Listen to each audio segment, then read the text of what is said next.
board the ferry boat Vallejo, which is tied up at the north end of Sausalito, close to San Francisco. And this is where I live. And you may think this place is rather weird. But that's because I've always loved weird things. I remember when I was a little boy, people used to say to me, "Alan, you're so weird. Why can't you be like other people?" Well, I thought that was just plain dull, like having the same thing for dinner every day. And as is well said, variety is the spice of life. So you will indeed find this place rather strange. And some of the things that are weird because they are just obvious and nobody ever thinks of them. Some of the most fascinating scientific discoveries have been made by people who called ordinary common sense in question. Like anybody can see that the earth is flat, and people know it's flat. And calling that fundamental assumption in question is really the beginning of geography. And when I think over the weirdest of all things I can think of, you know what it is? Nothing.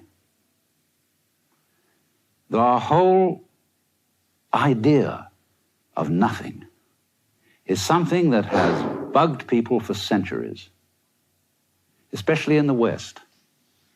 Because we have a saying in Latin, ex nihilo nihil fit, which means that out of nothing comes nothing. You can't, in other words, get something out of nothing.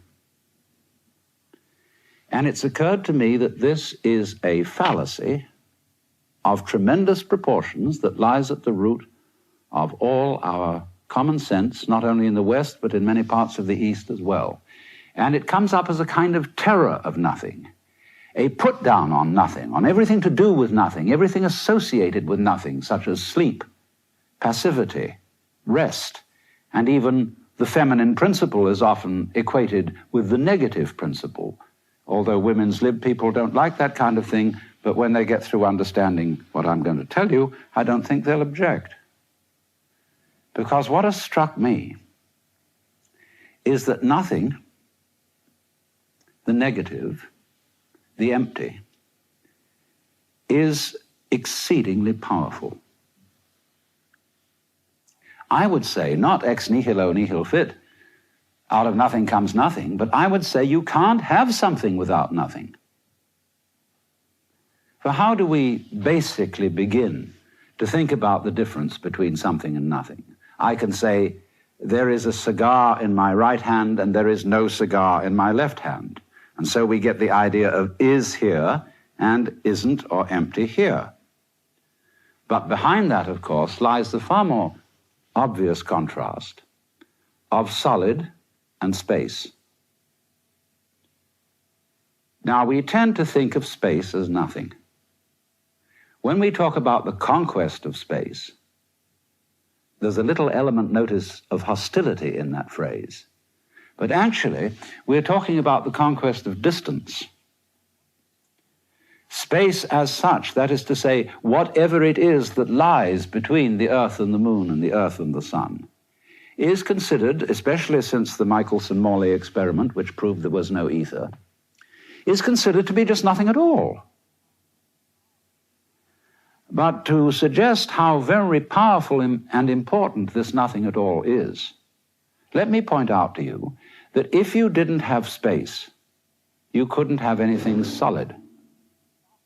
To begin with, without space outside the solid, you wouldn't know where the solid's edges were. For example, you can see me on the camera because you see a background here and all around me, and that background shows up my outline.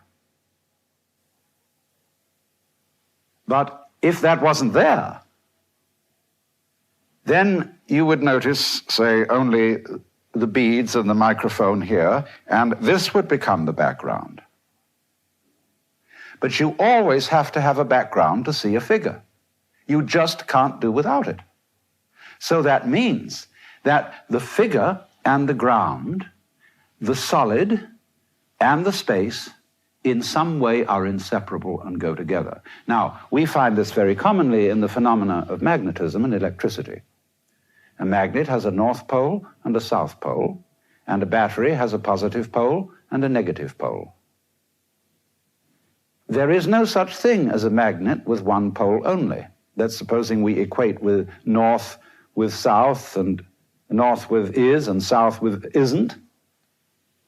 Then we see we can't do without the two of them. You can chop the magnet in two, supposing it's a bar magnet, and you'll just get another north pole and south pole on the end of each piece.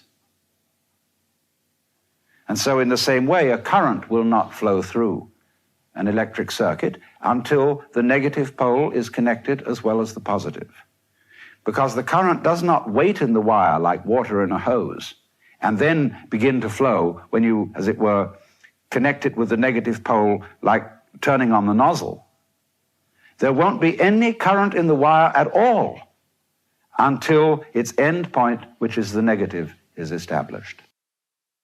So what this is trying to get into our basic logic is this, that there isn't a sort of fight between something and nothing. You know the famous words of Hamlet, to be or not to be, that is the question. It isn't. To be or not to be is not the question. Because, as I think I've shown, you can't have a solid without space. And therefore you can't have an is without an isn't, a something without a nothing, a figure without a background. And we can turn that right the other way round and say you can't have space without solid. Because imagine nothing but space. Space, space, space, with nothing in it at all forever. But there you are imagining it, and you're something in it. To have the whole idea of there being only space and nothing else at all is not only inconceivable, but perfectly meaningless. Because we always know what we mean by contrasts. We know what we mean by white in comparison with black. We know life in comparison with death. We know pleasure in comparison with pain, up in comparison with down. But you will notice of all these things that they must come into being together. You don't have first something and then nothing, or first nothing and then something. Something and nothing are two sides of the same coin. And as you know, if you take a coin and you file away the tail side of it, and you file that side of it away completely, the head side will disappear as well. So, in this sense, the positive and the negative, the something and the nothing, are inseparable, they go together, and in this way you could say that the nothing is the force whereby the something can be manifested.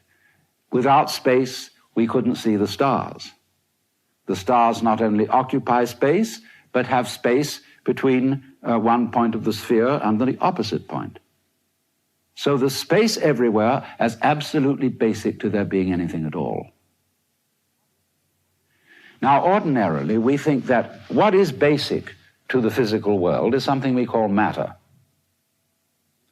And then matter has various shapes. We think of tables as made of wood. We think of pots as made of clay. But I ask you, is a tree made of wood in the same way as a table is? No, that would be stupid, isn't it? Because a tree is wood. It isn't made of wood. Wood and tree are two different names for the same thing.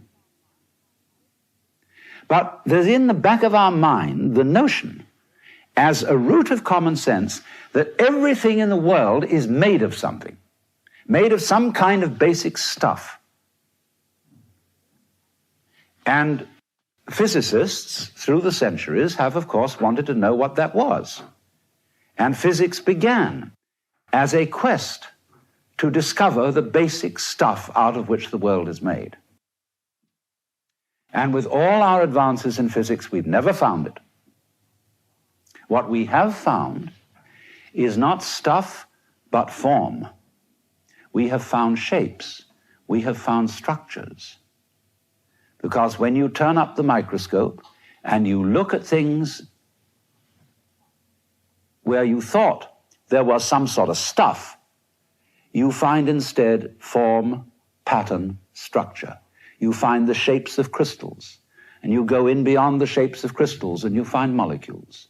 And you go in beyond molecules and you find atoms, and you go in beyond atoms and you find electrons and positrons, between which there are vast spaces. And we can't make up our minds as to these electrons, whether they're waves or whether they're particles, and so we call them wavicles. But they're very tiny. And if you want to ask what stuff are electrons made of, we might be able to make a further analysis, but what we will come up with will never be stuff. It will always be a pattern, a moving pattern, which can be described and measured, but we never get to any stuff for the simple reason that there isn't any. You see, what stuff is, actually, is when you see something unclearly or out of focus, it becomes fuzzy. You know, we say stuffing in something like kapok in a cushion, or stuff like clay, because when we look at it with the naked eye, it looks just like goo. We can't make out any significant shape to it. But then when you put it under the microscope, you suddenly see shapes. It comes into clear focus as shape. And you can go on and on and on, looking into the nature of the world, and you will never find anything except form. Because think of stuff. Why, you wouldn't know how to talk about it, even if you found it. How would you describe what it was like? You couldn't say anything about a structure in it. You couldn't say anything about a pattern or a process in it, because it'd be just absolute primordial goo. Well, what else is there besides form in the world? Obviously, between the significant shapes of any form, there is space. And space and form, in that sense, go together as the fundamental things we're dealing with in this universe. And that's why there's a Buddhist saying, really, the whole of Buddhism is based on this saying, which is, that which is void is precisely form, and that which is form is precisely void. And let me illustrate this to you in an extremely simple way. When you use the word clarity, what do you mean by clarity? What's the first thing you think of when I say clarity? Well, it might be a perfectly polished lens or mirror, or a clear day when there's no smog and the air is perfectly transparent, like space. Now, what's the next thing you think of? Clarity. The next thing you think of is form in clear focus, all the details articulate and perfect. So the one word clarity suggests to you these two apparently completely opposite things. The clarity of the lens or the mirror, and the clarity of articulate form. And it is in this sense, then, you see, that the Buddhists say, form is void, void is form. Or we could put it in another way. Instead of saying is, we could say implies. Or the word that I invented, goes with, spelled all in one. Like a front goes with a back, a male goes with a female, and so on. So form always goes with void. And there really isn't in this whole universe any stuff. Form, indeed, is inseparable from the idea of energy. And frisky form, especially when it's moving in a very circumscribed area, appears to us as solid. In the same way, for example, when you spin an electric fan, the empty spaces between the blades sort of disappear into a blur, and you can't push a pencil, much less your finger, through the fan. So in the same way, you can't push your finger through the floor, because the floor's going too fast. But basically, what you have down there is nothing except nothing and form in motion. I know there was a physicist at the University of Chicago. He was rather crazy, like some scientists. And This impressed him so much, the insolidity, the instability of the physical world, that he used to go around in enormous padded slippers, for fear he should fall through the floor. But here it is, this common sense notion that the world is made of some kind of stuff is shown to be a nonsense idea in the back of our minds. It isn't there at all, but instead form and emptiness. Now, we all know that energy is always vibration, pulsation. Whether it be the energy of light or the energy of sound, it's always on and off. And in the case of light, say you get very fast light, very strong light, even say with alternating current, you don't notice the discontinuity because your retina retains the impression of the on pulse. And so that carries over during the off pulse, and you don't notice the off pulse except in a slow light like an arc lamp. And it's exactly the same thing with sound. When you hear a high note that goes, ooh, it seems much more continuous. That's because the vibrations are faster than a low note, as when I go, oh.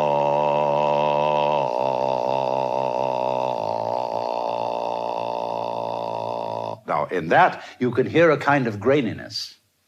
And that graininess is because you are hearing the rapid alternations of on and off on a lower note. So that all wave motion, then, is this process.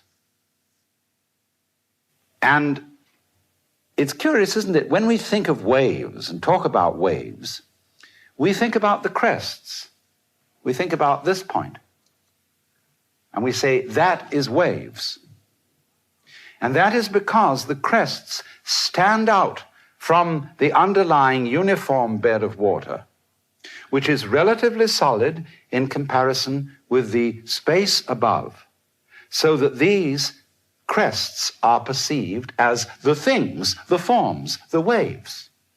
But isn't it obvious that you cannot have the ups without the downs? You could call, you see, you get this dividing line here between above and below. Now, isn't it obvious, first of all, you cannot have the emphasis called a crest, the concave, without the de-emphasis, or convex, called the trough. They necessarily go with one another so as to have anything standing out, there must be, as it were, something standing down or standing back. So in this way, we must realize that if you had this part alone, the up part, that would not excite your senses in any way because there would be no contrast. In other words, when sound comes upon your ear, the eardrum vibrates. When the on pulse of the sound comes, the eardrum is driven in a little. When the off succeeds, the eardrum comes out again. And so the eardrum wiggles. If you just pushed it in uniformly and left it there, you wouldn't hear anything. In the same way, if there is no sound and the eardrum is not being pushed at all, you have silence. But to have sound, you must have the alternation of sound, silence, sound, silence, sound, silence. And so you get that, oh, which you can hear on a very deep note. Now, the same thing is true of all life together. We shouldn't really contrast existence with non-existence, because actually existence is the alternation of to be and not to be, of positive and negative, of on and off. So you could say existence is eternal if we are to consider existence as this alternation of now you see it, now you don't, now you see it, now you don't, now you see it, now you don't. It is that contrast that presents the sensation of there being anything at all. Now, in light and sound, these waves are extraordinarily rapid so that we don't hear the interval between them.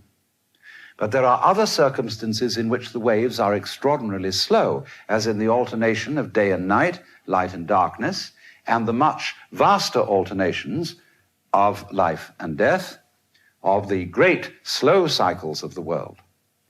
But these alternations are just as necessary to the being of the universe as in the very fast motions where we get it in light and in sound and in the sense of solid contact, where it's going so rapidly that we notice the continuity, or the is side, and we ignore the intervention of the isn't side. But it's there just the same, just as there are vast spaces within the very heart of the atom. Now, another thing that goes along with all this is that it's perfectly obvious that the universe is a system which is aware of itself. In other words, we as living organisms are forms of the energy of the universe just as much as the stars and the galaxies.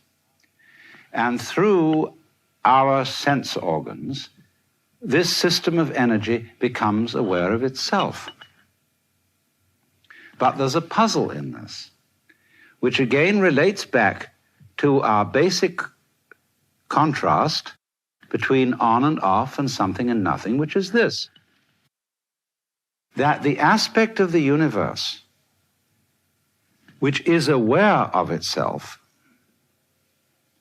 that is to say, the aspect which, to put it in a very clumsy phrase, does the awaring, does not see itself.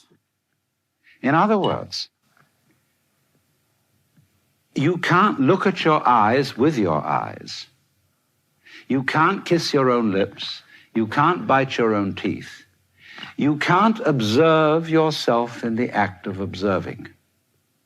All scientists, neurologists, physicists have wanted to do that, but they can't do it. Just as you can't touch the tip of this finger with the tip of this finger, no matter how hard you try. And that therefore creates, on the backside of all observation, a blank spot. Just for example, as behind your eyes, from the point of view of your eyes, however you look around, there is blankness behind them. That's the unknown. That's the part of the universe, in other words, which does not see itself because it is seeing. And so we always get this division of experience into one half known, one half unknown. We would like, of course, it would be fascinating if we could know the always unknown.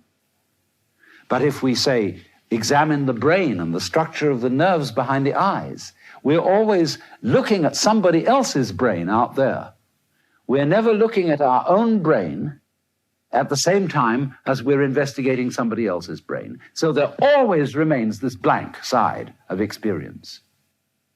Now, what I'm suggesting to you is this, that the blank side of experience has the same relationship to the conscious side as the off principle of vibration has to the on principle.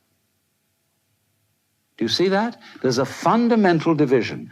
The Chinese call them the positive side, the yang, and the negative side, the yin.